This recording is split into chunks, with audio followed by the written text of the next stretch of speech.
Saya sesungguhnya sangat terkejut, bukan cukup terkejut, sangat terkejut. Karena Komisi Yudisial mengatakan tadi, juru bicara Pak Mukti Fajar, bahwa KY meyakini ada Zarofrikar yang lain di lembaga peradilan. Saya nggak hanya mengatakan di MA saja ya, tapi lembaga peradilan kita.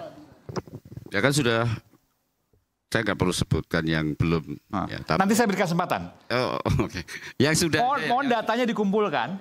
Nanti saya akan tanyakan lebih detail kepada Pak Mukti, jubir KY untuk hal tersebut. Karena ini sangat mengejutkan buat saya. Nanti termasuk juga ke Prof. Saya kira ini. Andri Asrun. Sebentar Prof, nanti saya akan ke Anda juga.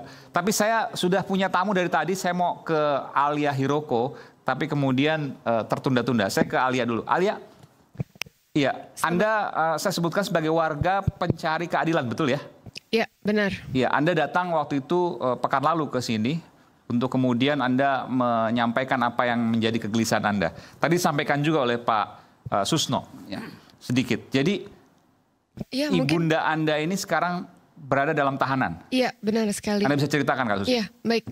Selamat malam semuanya. Perkenalkan nama saya Alia. Ya, dekat lagi? Ya. Halo. Ya, silakan. Perkenalkan nama saya Alia. Sayangnya tadi kasus yang sudah dijelaskan oleh Pak Susno itu bukan kasus di negeri Konoha. Sayangnya itu terjadi kepada ibu saya sendiri gitu. Ibu saya adalah Dr. Ike Farida. Beliau merupakan dokter hukum. Dokter hukum gitu. Dan memang ini terjadi ketidakadilan lah gitu.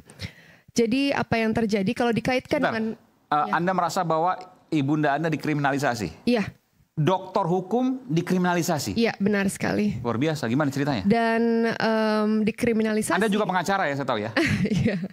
Tapi saya masih belum ada apa-apanya kalau dibanding semuanya. Anda bisa ceritakan sedikit? Baik, jadi 12 tahun yang lalu, ibu saya tuh membeli unit apartemen, cerita singkatnya dibayar lunas.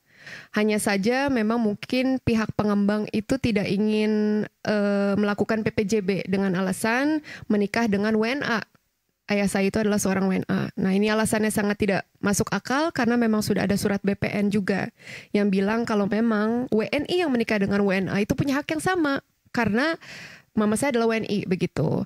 Nah karena tidak mau menyerahkan dan kita melakukan berbagai macam upaya hukum yang sampai akhirnya ke PK, perlawanan dan seterusnya, mama saya dimenangkan.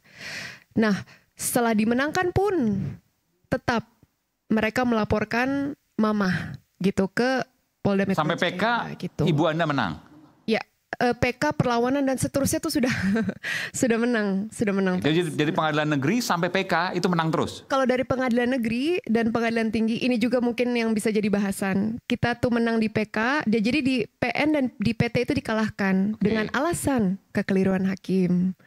Begitu. Jadi makanya di PK itu kami dimenangkan kembali. Di MA menang? Di peninjauan kembali, iya. Oh, di PK, oke, baik. Dimenangkan dengan alasan memang adanya kekeliruan hakim di sebelumnya, begitu. Dan kemudian setelah menang di PK, justru malah ibu Anda dikriminalisasi dan dilaporkan ke Polda Metro Jaya dengan tuduhan melakukan sumpah palsu. Ini ya, ini atas novum. Ini visualnya ini. Kalau ini amat sangat menyedihkan ya. Jadi sekarang itu kami sedang dalam proses persidangan perkara ini. Mama saya itu tuh tidak pernah datang ke persidangan untuk melakukan sumpah gitu. Tapi dalam persidangannya mama saya ini yang dituduhkan kepada mama saya pasal 242 ini, mama saya dipaksa untuk datang ke persidangan setiap hari. Dalam kondisi? Dalam kondisi yang seperti ini dan akhirnya mama saya pingsan ketika kemarin. Oh kan ada hakim kan harusnya melihat bahwa ada pemeriksaan dokter dan lain sebagainya. Sudah ada surat dokter yang menyatakan bahwa sakit dan lain sebagainya. Nah jadi tuh dari pihak mama saya tuh sudah minta tolong gitu ke majelis hakimnya berkali-kali. Ada surat dokter dan sebagainya resmi? Jadi saat itu mama saya bilang kalau misalnya memang mohon jangan setiap hari gitu karena saya tidak kuat dan seterusnya. Nah, hanya saja mungkin dari pihak majelis hakim ya hanya mencatat itu gitu dan akhirnya setelah sidang setiap hari dilakukan akhirnya pada Kamis kemarin mama saya pingsan gitu pukul jam 8 malam ya. Kamis kemarin baru? Ya, benar sekali. Dan sempat diperiksa dokter? Iya, dan yang paling saya sayangkan itu dari kita sudah ada surat rekomendasi banyak sekali, Bang.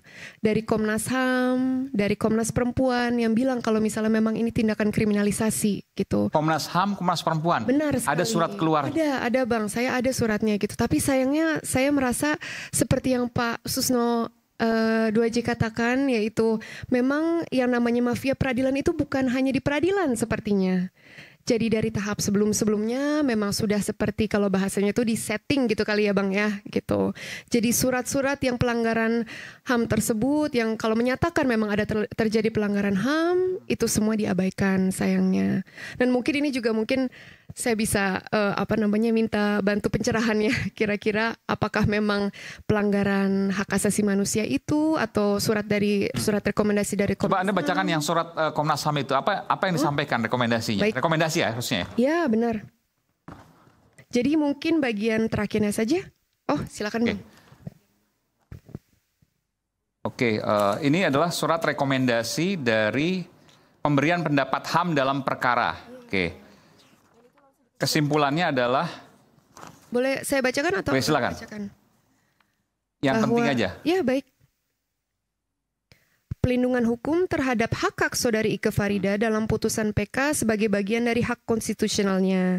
Tuduhan kriminalisasi yang diajukan oleh pihak pengembang diduga sebagai respon atas putusan PK yang tidak seharusnya dijadikan alat untuk membalas atau menghukum pihak yang menggunakan jalur hukum yang sah dan diakui dalam sistem peradilan Indonesia. Baik, jadi situ ada rekomendasi Komnas HAM, ada pemberian pendapat Komnas HAM yang menyatakan bahwa ada kriminalisasi. Benar, dan tetap dilanjutkan kasusnya. Baik, saya ingin ke Pak Susno atau Prof Gayus yang ingin menyampaikan sesuatu. Silakan. Saya dulu. Ya. Ini bukti bahwa adanya mafia, artinya kejahatan, kriminalisasi, permainan untuk mempidanakan ini bermain di pidana dan ada Komnas HAM dan Komnas Perempuan ya. Bermainnya itu sudah mulai sudah dari tingkat bawah, dari pintu penyidikan, penuntutan sampai itu. Kemudian rekomendasi dari lembaga resmi yang dibentuk dengan undang-undang, dengan surat resmi itu diabaikan. Alhamdulillah malam ini ada KY, itu perilaku hakim. Karena persoalan ini sudah masuk ke pengadilan. Dan apa? Aneh ini kan, anehnya apa? Kasat mata terang benderang siang hari pakai lampu petromak. Saking jelasnya. Membeli apartemen, cash apartemennya nggak dikasihkan, duitnya nggak dibalikkan, malah orangnya dihukum. Ditahan ini kan. Ditangkap lagi di dalam perjalanan, kemudian perempuan yang sudah... ya anaknya aja udah sebesar itu diborgol. Ini dari segi hak asasi manusia, dari segi SOP penyidikan, SOP di bidang peradilan dan semuanya udah nggak benar semua. Tapi terjadi di negeri ini. Yang mudah-mudahan pengadilan mendengar ya, karena yang gaji pengadilan itu kita, saya ini bayar pajak. Jadi jangan sampai, oh ini pengadilan nggak boleh dikoreksi. Wah aku yang gaji kok, pajakku besar. Jadi tidak boleh terjadi begini. Monggo Pak Gayus. Silakan Prof. Ya, jadi begini, menyikapi perkara ini, saya bisa mengaitkan dengan pengertian yang tidak boleh dipakai di pengadilan, yaitu no viral, no justice. Tidak boleh.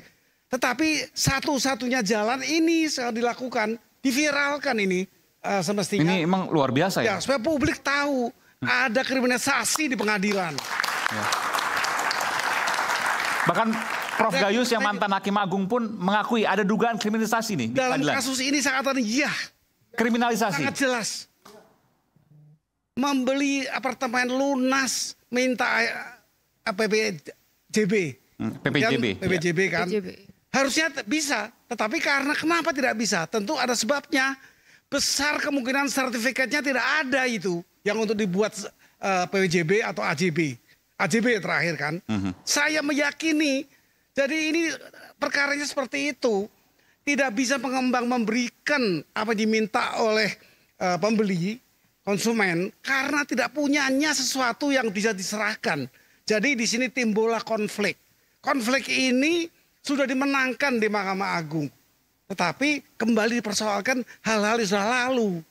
Yaitu sumpah yang diduga dilakukan dan tidak pernah dilakukan oleh pihaknya pembeli ini. Saya kenal sekali ibunya. Ibu Ika itu teman saya di S3. Alumni. Alumni S3. Alumni S3. Jadi Pak Gayus, siapa yang harusnya jadi ditahan yang kriminal? Doktor hukum dikriminalisasi kan luar biasa. Yang menipu Ada itu surat pengembang, kan? Komnas HAM, Komnas Perempuan. Ini diminta Yang menipu, untuk kan? membuat PPJB dan AJB kemudian. Iya.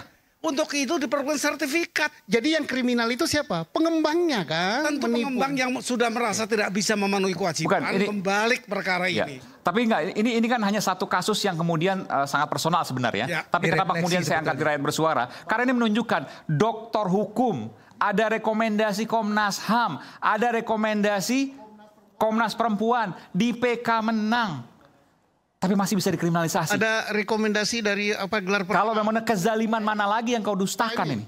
Luar biasa. Ada rekomendasi daripada gelar perkara bahwa ini harus dihentikan. Iya, jadi sudah ada surat Kapolri juga sebenarnya yang bilang kalau memang unsur tindak pidana itu tidak. Surat Kapolri. Iya, dan tembusannya itu ke Kapolda Metro Jaya. Hanya saja sayangnya mungkin Oke.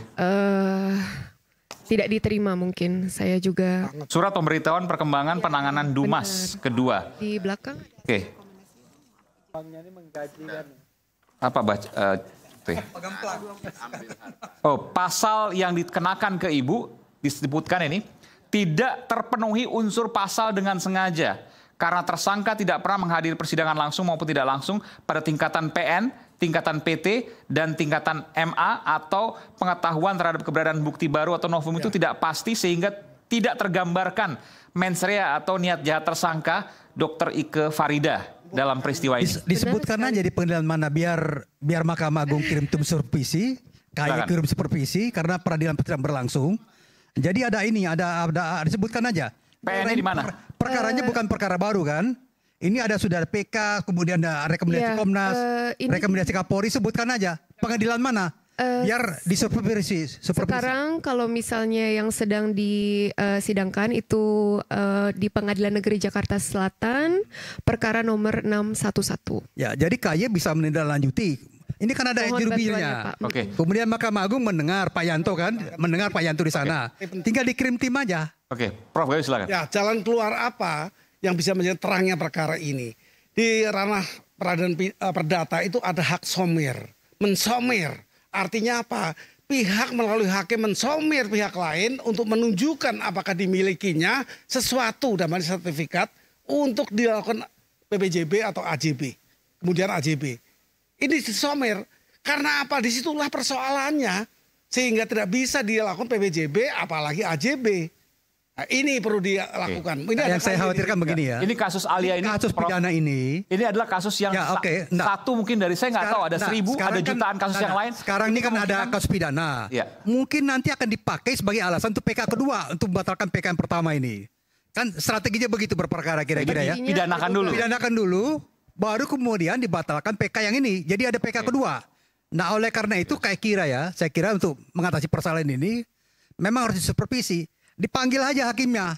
Apalagi ada suatu peristiwa di mana hak tersangka ini, hak terdakwa ini dilanggar, sudah sakit, masih diperiksa juga. Setiap hari lagi sidangnya. Tiap hari. Jadi ini Sudah ada rekomendasi dari Kapolri, Itu dia. sudah ada rekomendasi dari Komnas HAM, Jadi- sudah ada rekomendasi dari Komnas Perempuan. Jadi ini perkara bukan perkara berdiri sendiri. Ini ada perkara yang sebelumnya ada, sudah ada PK itu perdatanya, sekarang dipidanakan.